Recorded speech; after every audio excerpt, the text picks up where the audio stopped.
Alors, bonjour tout le monde, merci d'être là. L'AQDR est un organisme de défense des droits des retraités et nous, on est connus pour établir des dossiers sur la situation problématique qui concerne les aînés au Québec. Et là, on met à jour un dossier qu'on a pris environ une année à monter sur les clauses illégales dans les baux pour les résidences privées au Québec. Je vais lire le communiqué parce que tout est dedans et ça vous permettra d'aller en chercher des morceaux. L'AQDR a entrepris sous la direction de son président, Louis Plamondon, juriste et sociologue, est un spécialiste en droit du logement, est à mes côtés, Maître Paul Maheu, une recherche portant sur les baux qui régissent la vie des aînés en résidence privée, afin de savoir si ces baux étaient conformes à la loi. Un appel aux 40 sections, on a 40 sections partout au Québec, et à leurs partenaires a permis de recueillir 101 baux, dont 28 sont complets. Complet, ça veut dire qu'un bail, il y a le document de la régie, il y a les annexes au baux pour le paiement des services et les règlements qui constituent aussi une autre annexe au baux. Et pour pouvoir faire une analyse exhaustive et complète, il faut avoir ces trois documents-là. Et là, vous allez voir dans l'enquête que ça ne fut pas évident parce que sur les 120 baux qu'on a reçus, il y en a seulement 28 qui étaient complets.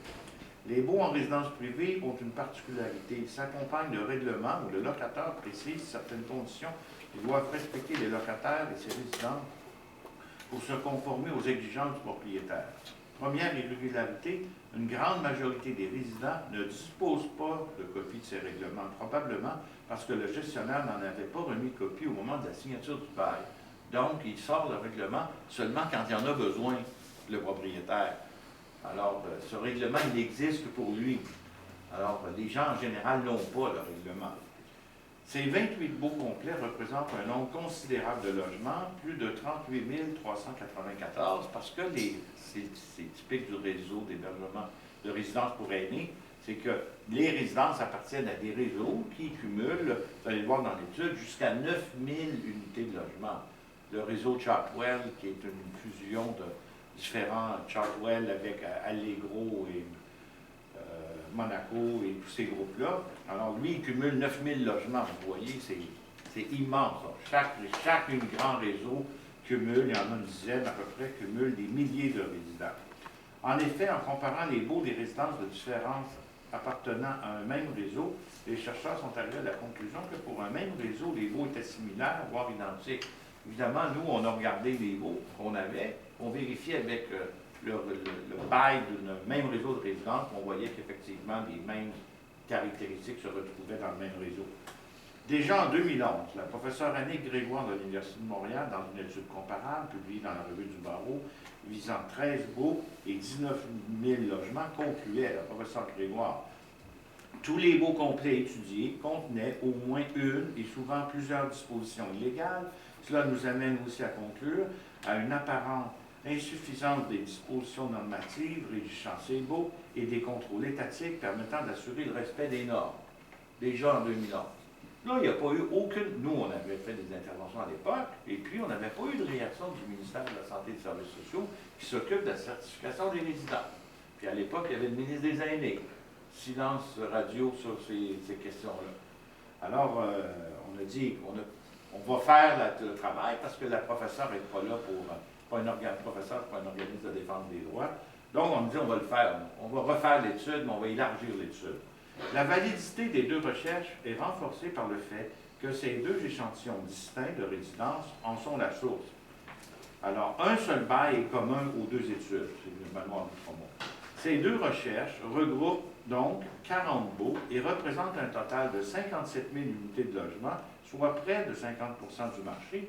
Il y en a 120 000. On est au bord de 60 000 pour faire la moitié. Pour contrer les clauses illégales, un nombre très important de résidences ne respectent pas les règles qui doivent normalement régir les rapports entre propriétaires et locataires et vont aussi à l'encontre de la loi de la régie du logement ou encore de la Charte des droits de la personne. Le fardeau de la preuve des irrégularités repose abusivement sur les locataires âgés qui doivent individuellement initier une procédure à la régie du logement pour faire valoir leurs droits. Si vous voulez contester quelque élément que ce soit d'un bail, il n'y a pas d'autre chemin que la régie du logement, individuellement. Même si 200 locataires sont visés par une clause illégale, c'est chacun des 200 locataires qui va initier une procédure pour aller à la régie du logement, payer de 68 piastres, 70 piastres, pour aller dire la même chose à propos d'une clause illégale. Puis là, la probabilité qu'une personne âgée de 82 ans qui vit seule initie une procédure contre son propriétaire est très faible. L'OQDR réclame donc, le fardeau de la preuve des irrégularités repose sur ça. Or, peu de personnes âgées en résidence recourent à la régie du logement, on l'a vérifié. Précarité économique, vulnérabilité, crainte de représailles et intimidation. L'OQDR réclame que le règlement de la certification prévoit que les agences de la santé et des services sociaux exigent que chaque résidence dépose ses baux, ses annexes et ses règlements au moment de la demande de certification. Écoutez, c'est pas, c'est pas la mer à boire comme demande, là, c'est que les baux soient... Parce que quand on a essayé de faire cette étude-là, on est allé voir les agences pour dire, avez-vous copie des baux quand vous certifiez une résidence? Non. On a une copie des menus de la salle à manger, mais on n'a pas une copie des baux. Et là, ils se disent, ben, nous autres, on ne peut pas se prononcer là-dessus, c'est la régie du logement qui s'occupe de ça. Tout le monde se met entre les mains de la régie du logement. Quand on a rencontré la régie du logement, ils ont dit, ah, nous autres, on ne peut pas se prononcer, on est un tribunal, il faut que les gens se plaignent. Et là, on tourne en rond, c'est une farce, ça. Alors, l'OQDR réclame la création d'une autorité chargée de contrôler la validité des baux dans les résidences pour aînés. Donc, après que les baux vont être déposés, on demande qu'une instance se prononce. Là. Ça ne peut pas être Joe Blow sur la validité des baux. Il faut qu'il y ait une instance. L'OQDR demande qu'un registre des baux soit mis en place afin de garantir la conformité des contrats de logement locatif transmis aux locataires. Il faut qu'il y ait un registre. Ça veut dire sur Internet, on peut vérifier si le bail est conforme. Ces mesures permettront aux aînés de se débarrasser du lourd fardeau de la démonstration du caractère illégal des clauses incluses dans un bail. C'est vraiment tordu qu'on fasse peser sur les 120 000 aînés le fait de démontrer que le bail est illégal alors que tout le monde devrait avoir accès à ça puis il devrait être conforme le bail. L'OQDR et les autres groupes d'aînés, la population en général, attendent du gouvernement des signaux clairs que les abus de droit ne seront plus admis dans les services aux aînés. L'OQDR ne doute pas que la direction du ministère, comme le réseau des résidences, formuleront beaucoup d'arguments pour minimiser les constats de l'étude et les recommandations des deux études. Mais les groupes d'aînés et la population en général attendent du gouvernement des signaux clairs qu'il est élu pour changer les choses. Et là, tu suis dans l'annexe du communiqué les exemples de clauses abusées. Et là c'est le portrait, c'est la totale. Là. Ils se gardent tous les droits de tout faire à tout moment, à peu près ça. Ils facturent des services qui ne doivent pas être facturés. Ils se dégagent de leurs responsabilités à titre de propriétaire en faisant porter le fardeau des risques sur les locataires. Vous avez la liste là, dans le dossier de presse des 18 illégalités qu'on a retrouvées, puis du nombre de fois où on a retrouvé ça, en particulier dans les réseaux de résidence. Alors, et puis dans le contexte, comme je le disais tout à l'heure, on est encore dans les suites de la loi 16 qui est entrée en vigueur au mois de novembre dernier. On attend le règlement de la loi 16 qui spécifie les différentes exigences particulières. Et là-dedans, nous autres, on a déjà adressé au ministre la demande de notre conclusion d'étude que tous les baux des résidences soient déposés. Quand une résidence demande la certification, qu'elle dépose ses baux, ses annexes et ses règlements. Pour qu'au moins on sache là, où se trouvent ces documents-là. Plus tard, on va demander le développement d'une instance pour valider ces baux-là. Alors, on est dans le bon temps. C'est pour ça qu'on s'en dépêché de conclure notre étude, là, parce qu'on savait que la discussion du règlement était en cours au mois de janvier, là, parce que c'est un nouveau gouvernement qui a repris en main ce dossier-là, parce que les libéraux avaient laissé en plan un projet de règlement. Il existait le projet de règlement.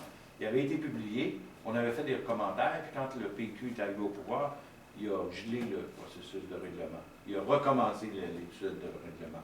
Et c'est là qu'on a un peu avoir l'occasion d'introduire la demande que les baux soient requis. Et là où on s'inquiète énormément, c'est qu'en fait, on est devant une situation de ce qu'on appelle dans notre jargon juridique l'exploitation systémique. Vous savez que la Charte des droits, l'article 48, dit que toute personne âgée ou handicapée a droit à la protection contre toute forme d'exploitation. C'est vraiment un article très, très, très important de la Charte des droits au Québec. Et puis là, on se retrouve que les baux sont une pratique systémique, parce qu'on le retrouve pour 57 000 unités, de la part d'une très grande majorité des résidences, qui se conduisent de façon à exploiter les personnes âgées, à tirer un bénéfice indu d'une position de force, parce que ce sont des personnes vulnérables, pour leur imposer des règles contraires au droit civil. Mais là, écoutez, là, est-ce qu'on a un ministre des Aînés? Question. Il y a un ministre des Affaires sociales qui dit qu'il est ministre des Aînés. Mais là, la question lui est posée, êtes-vous vraiment le ministre des Aînés?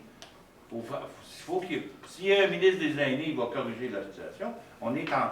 Qui accepterait d'avoir, d'une façon générale, des clauses illégales dans des contrats publics? Mais là, on est en pleine commission de la collusion et de la corruption. J'espère que dans ce cas-ci, il y a une couleur locale, collusion dans ça, là, de tolérer que des organismes qui ont une responsabilité sociale auprès des aînés produisent des contrats illégaux de façon généralisée. Mais là, il y a une limite à tout. Voilà. On a des questions maintenant? Ouais. Les pires exemples que vous avez remarqués